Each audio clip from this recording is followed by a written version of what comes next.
নমস্কার বন্ধুরা, প্রিয়াঙ্কা বেঙ্গলি ভ্লগে তোমাদের আরও একবার স্বাগত, শুভেচ্ছা ও ভালোবাসা। আজ চলে এলাম আরও একটা ব্লগ ভিডিও নিয়ে। আর আজকে রেসিপিটা বুঝতেই পারছো আজকে কী নিয়ে আমি কথা বলবো। আর আজকে থাম্বনেল দেখেই বুঝতে পারছো অনেকেই আজকে গুড় পিঠে হবে, সেটাই তোমাদের আজকে শেয়ার করব। কিভাবে করেছি আমি, তোমরা বাড়িতেও বা কীভাবে বানাবে সেটা তোমাদের সাথে শেয়ার করব। তো চলো শুরু করা যায়। দেখো বন্ধুরা, প্রথমেই তোমাদের দেখাচ্ছি চাল ভিজিয়ে রেখেছিলাম, আমি সেটা তোমাদের শেয়ার করলাম। দেখো চাল ভিজিয়ে রেখেছি। চালটা না ভালো করে ভিজবে, কারণ চালটাও যত ভালো করে ভিজবে তত তাড়াতাড়ি এই গুড় পিঠাটা খুব ভালো হবে, তাই চালটা খুব ভালোভাবে ভেজানো চাই। তো চলো বন্ধুরা, চালটাকে আমি বেটে নিই। এই দেখো অলরেডি আমি চালটা বেটে ফেলেছি। দেখো খুব সুন্দর করে পিনো করে বেটে ফেলেছি। আর আমি অবশ্যই মিক্সচার মেশিনে বেটেছি। তোমরা চাইলে যদি কারো শিল থাকে তাহলে সেটাতেও বাটতে পারো, কোনো অসুবিধা নেই। তবে আমি তাড়াতাড়ি হওয়ার জন্য আমি মিক্সচার মেশিনে বেটে নিয়েছি। আর উপকরণ হিসেবে এবার তোমাদের দেখাবো কী কী লেগেছে। এই দেখো আমি নারকেলকে কুচি করে রেখেছি। একটা নারকেল আমি ভেঙেছি, সেটাকেই আমি কুচি করেছি। আর সাথে তো রয়েছে চিনি।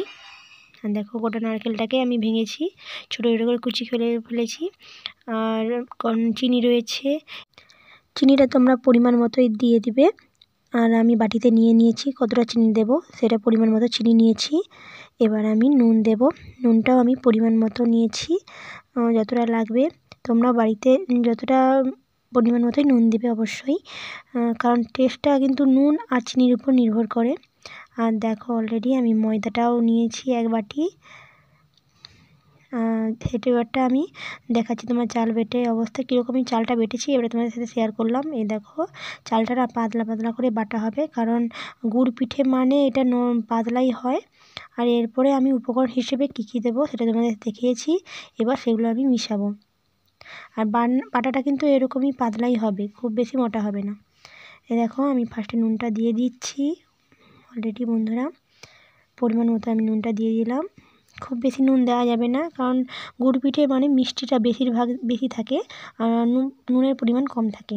আর দেখো এক বাটি ময়দা আমি নিয়েছি। এবার আমি পরিমাণ মতো দেবো, খুব বেশি দেব না, যেহেতু চালটা আমার বেশি রয়েছে তাই আমি অল্প করেই ময়দাটা দেব। তোমরা পরিমাণ মতন ময়দাটা দিয়ে দিবে, আর বেশি দেব না, হয়ে গিয়েছে আমার ময়দাটা দেওয়া। এবার আমি চিনি দিয়ে দেবো। চিনিটা আমি সবটাই দেবো, যেহেতু বলেছি গুড় পিঠে মানে একটু মিষ্টির ভাগটা বেশি থাকে। এবার তোমরা বাড়িতে পরিমাণ মতো মিষ্টি দেবে, যদি অল্প মিষ্টি খেতে চাও তাহলে অল্প মিষ্টি দেবে, আর যদি বেশি মিষ্টি খেতে চাও বেশি মিষ্টি দিতে পারো। আর দেখো নারকেল কুচি করে রেখেছি, সেটা দিয়ে দিলাম সবটাই। নারকেল ছোটো ছোটো করে কুচি রেখেছিলাম, কারণ গুড় পিঠে নারকেলটা দিলে খুব সুস্বাদু লাগে। তোমরা বাড়িতে করবে এভাবে, দেখবে খুবই সুন্দর লাগবে। আমি দিয়ে দিয়েছি অলরেডি, সব উপকরণ দিয়ে দিয়েছি। এবার আমি মাখাবো। আর একটা উপকরণ রয়েছে, সেটা দেখাবো একটু পরেই, তোমরা দেখতে থাকো ভিডিওটা স্কিপ না করে, তাহলে অবশ্যই দেখতে পাবে। সেটা দিলে আরও সুস্বাদু হয়। তার আগে আমি জলটা দিয়ে দেবো, কারণ পরিমাণ মতো জলটা দিলে ভালো করে গুড় পিঠাটা মাখানো হবে। আর যেটা বলছিলাম উপকরণটা দিলে আরও সুস্বাদু হবে, সেটা হচ্ছে পানমৌরি। আমি অল্প পরিমাণে পানমৌরি দিয়ে দেবো স্বাদের জন্য, কারণ এই পানমৌরি মুখে পড়লে ভীষণ সুন্দর একটা স্বাদ পাওয়া যায়, টেস্টও হয়, তাই আমি পানমৌরিটা দিয়ে দেবো। দেখো ফাইনালি আমার সব দেওয়া কমপ্লিট হয়ে গিয়েছে। এবার আমি ভালো করে মাখিয়ে ফেলবো, ভালো করে মাখাবো। দেখো অলরেডি মাখিয়েছি, এখনও জল লাগবে, তাই আমি জল দিয়ে একটু ভালো করে মাখিয়েছি।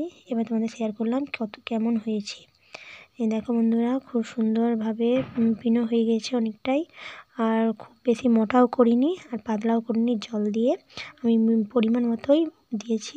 তোমরা এরকমভাবে করবে, খুব বেশি পাতলাও করবে না আর ঘনও করবে না। দেখো বন্ধুরা, তোমাদের শেয়ার করলাম কিভাবে বানাতে হয়। এবার আমি ভালো করে না ফেটে নেব, কারণ চিনি যেহেতু দিয়েছি, চিনিটা যতক্ষণ না গলে ভালো করে আমি ফেটে নেব সেটাকে। চিনিটা গলে যাওয়ার পরে এটাকে আমাকে ভাজতে হবে, তাই ভালো করে আমি একটু ফেটে নেব। এটা ফাটলে কী হবে, ভাজলে খুব সুন্দর লুচির মতো ফুলে, আর তাই একটু ভালো করে আমি ফেটে নেব। দেখো বন্ধুরা, অলরেডি আমার ফটা কমপ্লিট আর চিনিটাও গলে গিয়েছে। আর এই দেখো গ্যাসে আমি অলরেডি কড়া বসিয়ে দিয়েছি, দেখতেই পাচ্ছ কড়া অলরেডি বসিয়ে দিয়েছি। এবার আমি কড়াটা একটু তাঁতলে তেলটা দেব। এই দেখো অলরেডি আমি তেলটা দিয়ে দিলাম। একটু বেশি করেই তেল দিতে হবে, কারণ তেলটা বেশি করে দিলে ভালো করে ফোলে, নিচে লেগে যায় না, এমনকি ফুলতেও সুবিধা হয়। তাই একটু বেশি করেই আমি তেলটা দিলাম। এবার আমি তেলটাকে ভালো করে গরম করব, তারপরে আমি এই মিষ্টিটাকে দেব, এই আটাগুলোটাকে দেব। কারণ গরম তেল না হলে ফুলবে না ভালো করে, তাই আমি ফার্স্টে তেলটাকে গরম করে নিচ্ছি। আর দেখো তোলার জন্য একটা বাটি নিয়েছি, কারণ বাটিতে তুলতে সুবিধা হয়, হাতেও যার ধারে পড়ে এমনকি খুব একটা ভালো হয় না, তাই আমি একটা স্টিলের বাটি নিলাম। তোমরা বাটিটা নিয়ে নেবে। এই দেখো আমি কিছুটা তুলে নিলাম সুন্দর করে। এবারটা আমি দিতে থাকবো, গরম কড়াতে দিতে থাকবো। এই দেখো ফাইনালি আমি দিয়ে দিলাম। প্রথমে একসঙ্গে অনেকগুলো দেব না, কারণ একটা প্রথমে ভাজবো, তারপরে আবার আমি একটা করে ভাজবো, কারণ প্রথমে দিয়ে দিলে না জিনিসটা ভালো করে ফুলে না। এই দেখো অলরেডি আমি যা দিয়ে দিয়েছি, একটা দিয়ে দেওয়ার পর কিছুক্ষণ পরে আমি আবার একটা করে দিয়ে দিচ্ছি, তাহলে কি বলুন তো লাগবে না নিচে। এই দেখো অলরেডি আমার ফুটতে লেগে গিয়েছে, আমি চারদিকে দিয়েও দিলাম। এবার ভালো করে ভাজা হবে, তারপর আমি লৌটাবো। একটু ভালো করে নিচেরটা ভালো করে ভাজা হলে তারপরে আমি লৌটাবো। এই দেখো আমি লৌটি ফেলেছি অলরেডি, আর খুব সুন্দরভাবে ফুলেও গিয়েছে। দেখো তোমাদের সাথে শেয়ার করলাম, খুব সুন্দরভাবে পুরো লুচির মতোই ফুলেছে। যে কেউ ভাববে এটা লুচি, কিন্তু এটা লুচি না, গুড় পিঠে, পুরো সেম লুচির মতো ফুলেছে। এটা তোমাদের সাথে শেয়ার করলাম। দেখো খুব সুন্দর হয়েছে। এবারটা অলরেডি আমার ভাজা হয়েছে, এবার আমি তুলে নেব, পরে অনেকগুলো ভেজে নেব। বেশি দিলে আমি দেখলাম, প্রথমে দিয়েছিলাম বেশি করে, কিন্তু দেখলাম বেশি দিলে ছিটিয়ে যায়, তাই আমি একটা একটা করে ভেজে নিচ্ছি। তোমরাও বাড়িতে একটা করে ভেজে নেবে। এবারে কড়া যদি জায়গা থাকে তাহলে তোমরা আরও দুটো দিতে পারো, কোনো অসুবিধা নেই, তবে আমি একটা একটা করে ভেজে নিলাম। দেখো প্রত্যেকটা গুড় পিঠে খুব সুন্দর হচ্ছে, ফুলছে, লুচির মতো দেখতেও ভীষণ সুন্দর লাগছে, কালারটাও খুব সুন্দর হয়েছে। তোমরা বাড়িতে এইভাবেই বানাবে, দেখবে ভীষণ সুন্দর হবে।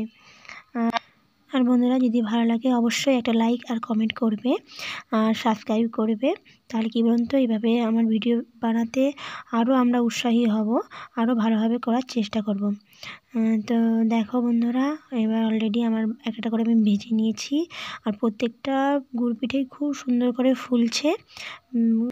আর একটা বন্ধুরা অবশ্যই ভালো করে ভাজবে, কারণ নিচেরটা না ভিতরে যদি মোটা হয়ে রয়ে যায় তাহলে খুব বেশি ভালো ভাজা হবে না, তাই একটু ধীরে সুস্থে ভাজা করবে, দেখবে ভিতরটাও কাঁচা থাকবে না, খুব সুন্দর থাকবে, ভালো করে ভাজা হয়ে যাবে।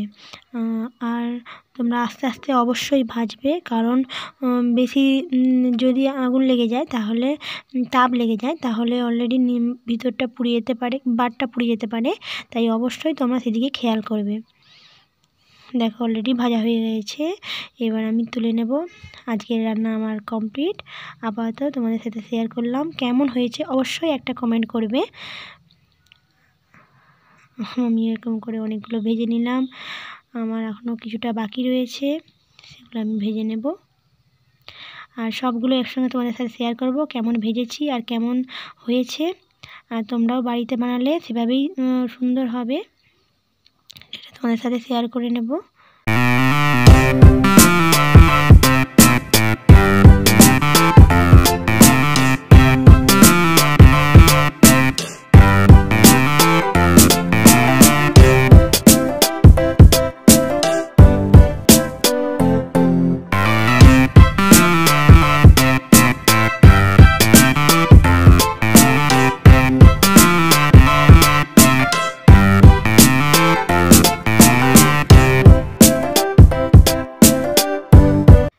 দেখো বন্ধুরা অলরেডি আমার কমপ্লিট হয়েছে পিঠে, তোমাদের সাথে শেয়ার করলাম। খুব সুন্দরভাবেই প্রত্যেকটা পিঠে ফুলেছে এবং দেখতেও সুন্দর যেমন লাগছে, টেস্টটাও খুব ভালো হয়েছে। এবার তোমরা বাড়িতে বানাবে অবশ্যই, তাহলে টেস্টটা বুঝতে পারবে কেমন সুন্দর হয়।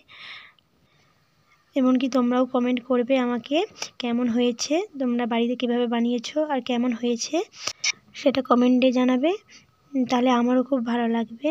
আর এভাবে যদি আরও ভিডিও চাও তাহলে অবশ্যই কমেন্টে জানাবে তোমরা কীভাবে কীরকম ভিডিও চাও, তাহলে আমি অবশ্যই চেষ্টা করব সেরকম ভিডিও বানানোর। আজ আসছি বন্ধুরা, আবার দেখা হবে পরের ভিডিওতে। আর অসংখ্য অসংখ্য ধন্যবাদ যারা এতক্ষণ আমাদের সাথে ছিলেন, আমার ভিডিওটা দেখেছেন, তার জন্য অসংখ্য ধন্যবাদ। এভাবেই আমাদের পাশে থাকবেন আর সাপোর্ট করবেন, তাহলে কি বলুন তো, এভাবে আমরা আরও সুন্দর সুন্দর বানানোর চেষ্টা করব আর এগিয়ে যেতে পারবো। শেষে বলছি অসংখ্য অসংখ্য ধন্যবাদ আর শুভরাত্রি। আবার দেখা হবে আরও একটা ব্লগে। ততক্ষণ আপনারা সুন্দর থাকবেন, ভালো থাকবেন। ধন্যবাদ।